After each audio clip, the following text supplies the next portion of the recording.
보물섬 11회 예고 경원의 일기장이 마침내 서동주에게 발견됐다. 그 사람이 내 아버지였다고? 서동주는 숨을 죽인 채 어머니 경원이 남긴 유품 상자를 뒤적이고 있었다. 먼지 쌓인 나무 상자 안에는 낡은 옷가지와 빛바랜 사진 몇 장, 그리고 손때에 묻은 작은 노트 한 권이 있었다. 그 노트는 경원의 일기였다. 서동주는 떨리는 손으로 노트를 펼쳤다. 첫 페이지에 적힌 날짜는 그가 태어나기 전으로 거슬러 올라갔다. 1985년 3월 12일. 경원의 섬세한 필체가 그의 눈앞에서 춤추듯 펼쳐졌다. 하지만 몇 줄 읽지 않아 서동주의 눈동자가 흔들리기 시작했다. 이건 단순한 일기가 아니었다. 이건 그의 인생을 뒤흔들 비밀의 열쇠였다.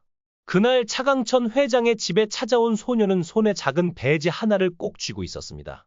그건 선대 회장 차대복이 생전에 늘 지니고 다녔던 바로 그 배지였죠. 아무도 몰랐습니다.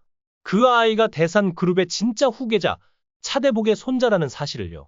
그 배지를 본 공비서, 즉 차덕희의 어머니는 그 순간부터 충격에 휩싸였습니다. 그리고 곧이어 그녀는 결심했죠. 자신의 딸이 대산을 온전히 차지하게 하려면 이 소년을 지워버려야 한다고요. 그 소년의 이름은 추성현이었습니다. 어린 시절, 성현은 어느 날 갑자기 엄마 경원과 여순호의 손에 이끌려 대산그룹 차강천 회장의 대저택 앞에 서게 됐습니다. 낯선 공간에 겁먹은 눈빛으로 서 있던 성현의 손에는 둥근 금속 배지 하나가 꼭 쥐어져 있었습니다. 그건 다름 아닌 아버지가 물려준 유품이었죠. 이건 소중한 거니까 꼭 간직하렴 이라며 건네준 선대 회장 차대복의 배지였습니다. 대산의 상징이자 가문의 자부심을 담은 물건이었죠. 현관에서 소년을 맞이한 사람은 차강천 회장의 최측근이자 차덕희의 어머니인 공비서였습니다. 그녀는 배지를 보자마자 숨이 멎을 듯 놀랐습니다. 선대 회장 차대복이 늘 몸에 달고 다녔던 그 배지였으니까요. 이 아이가 설마라는 생각이 스친 순간 공비서의 눈빛이 변하기 시작했습니다. 하지만 그녀는 입을 굳게 다물었죠. 왜냐하면 그녀의 딸 차덕희가 대산의 여주인이 되어야 했고 그 딸이 낳은 아들 혹은 사위가 대산의 상속자가 되어야 했기 때문입니다. 그 꿈을 이루기 위해선 이 소년이 사라져야 했죠. 성현의 아버지는 차대복의 숨겨진 자식이었습니다. 젊은 시절 그는 평범한 대학생이 아니었어요. 민주화 운동을 주도하던 열혈 청년이었고 그의 곁에는 허일도, 여순호, 강성 같은 동지들이 함께했죠. 그리고 그에겐 사랑하는 아내 경원과 눈에 넣어도 아프지 않을 소중한 아들 성현이 있었습니다.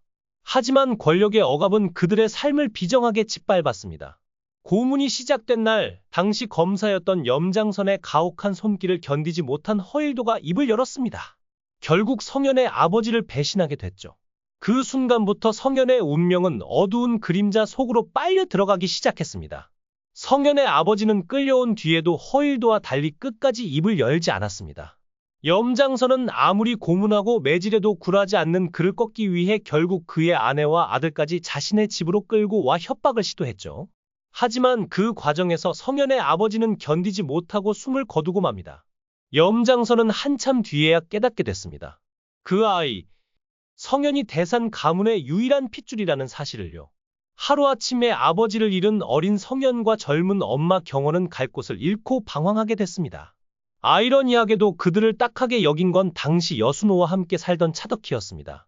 차강천 회장의 양딸로 부유한 삶을 누리던 차덕희는 여순호와 상의해 두 모자를 당분간 자신의 집에 머물게 하자고 제안했죠. 마음이 따뜻했던 여순호도 흔쾌히 동의했습니다. 그렇게 차덕희와 여순호는 성현과 경원을 차강천 회장의 집으로 데려오게 됩니다. 하지만 그 순간부터 대산의 운명은 뒤틀리기 시작했어요. 성현이 늘 몸에 지니고 다니던 그 배지를 본 공비서는 모든 것을 눈치챘습니다. 선대 회장 차대복의 유품, 대산의 상징이었던 그 배지를 말이죠. 공비서는 단호하게 결심했습니다. 차덕희가 대산의 권력을 쥐고 앞으로 그녀의 딸이 낳을 손주들이 상속자가 되려면 이 두 모자를 집에 둘 수 없다고요. 덕희야, 이 아이가 있으면 내게 가야 할 모든 것이 저 아이 손에 넘어갈 수도 있어. 그녀는 차덕희에게 이 사실을 알리며 두 모자를 집에 머물게 해서 안 된다고 강하게 주장했죠. 여순호는 혼란스러웠습니다. 분명 차덕희가 두 모자를 불쌍히 여겨 거처가 마련될 때까지 집에 데려오자고 했던 사람이었는데 갑자기 말을 바꿔 은남이 때문에 같이 있을 수 없다고 한 겁니다. 사실 어린 은남이가 집에 있으니 친구가 되어주면 좋겠다고 했던 것도 차덕희였죠. 불행인지 다행인지 차강천 회장이 지인에게 두 모자를 잠시 돌봐달라고 부탁하며 상황이 정리되는 줄 알았습니다. 하지만 그 지인은 다름 아닌 친구를 죽음으로 몰아넣고 고문했던 염장선이었어요. 혼란에 빠진 여순호는 결국 참혹한 진실과 마주하게 됐습니다. 우연히 공비서와 차덕희가 나누는 대화를 엿듣게 된 거예요. 두 사람은 성현을 없애려 하고 있었습니다. 여순호의 심장이 덜컥 내려앉았죠. 성현의 아버지가 누구인지 그리고 지금 그들이 염장선의 집에 있다는 사실이 머릿속을 스쳐 지나갔습니다. 다급해진 여순호는 더 이상 가만히 있을 수 없었습니다. 여순호는 그 사실을 도저히 참을 수 없었습니다. 딸아이를 키우는 아버지로서 성현이를 외면할 수 없었죠. 결국 그는 결심합니다. 이 과정에서 차덕희와 심하게 다투게 됐어요. 한편 다급해진 차덕희와 공비서는 허일도에게 도움을 청합니다. 대학 시절 염장선의 지시로 허일도는 차덕희와 결혼의 대산을 장악하려 했지만 당시 차덕희는 여순호를 사랑했고 결국 두 사람은 결혼까지 하게 됐죠. 차덕희를 손에 넣으려던 허일도의 계획은 수포로 돌아갔지만 결혼 후에도 그는 종종 차덕희에게 마음을 내비쳤습니다.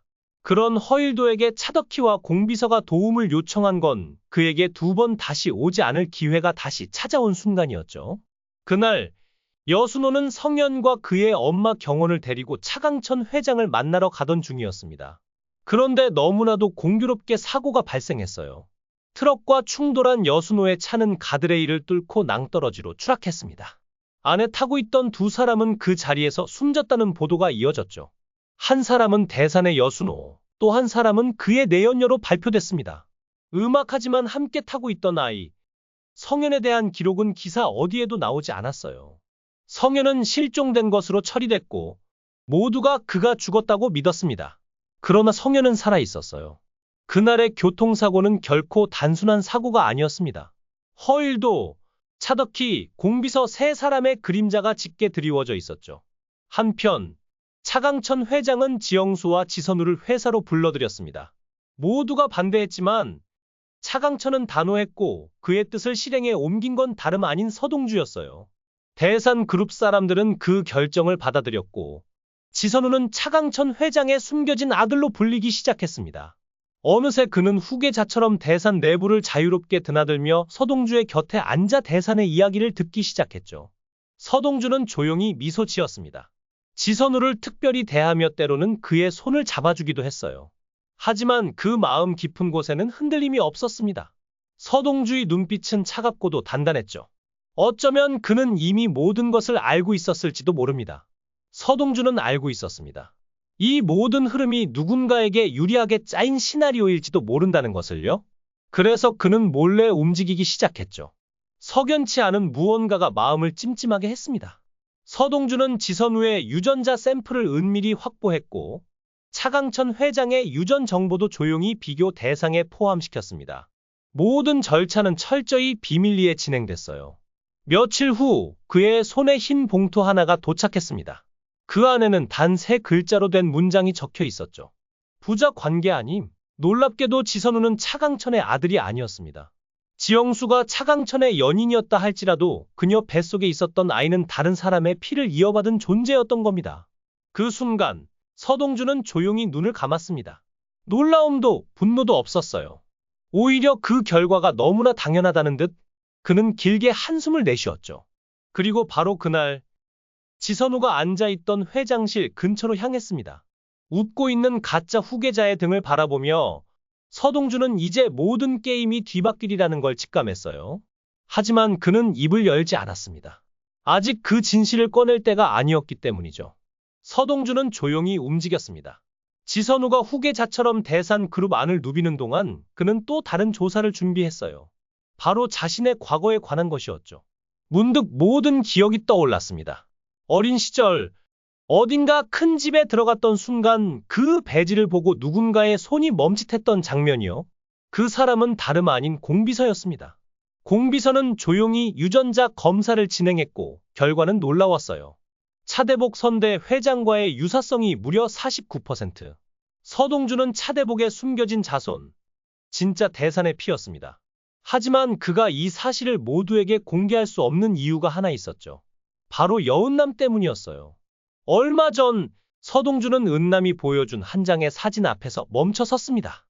사진 속 남자는 그가 아버지일지도 모른다고 추적하던 인물이었죠. 그런데 은남이 사진을 보자마자 말했어요. 이 사람 우리 아빠야. 순간 서동주의 얼굴이 굳어졌습니다.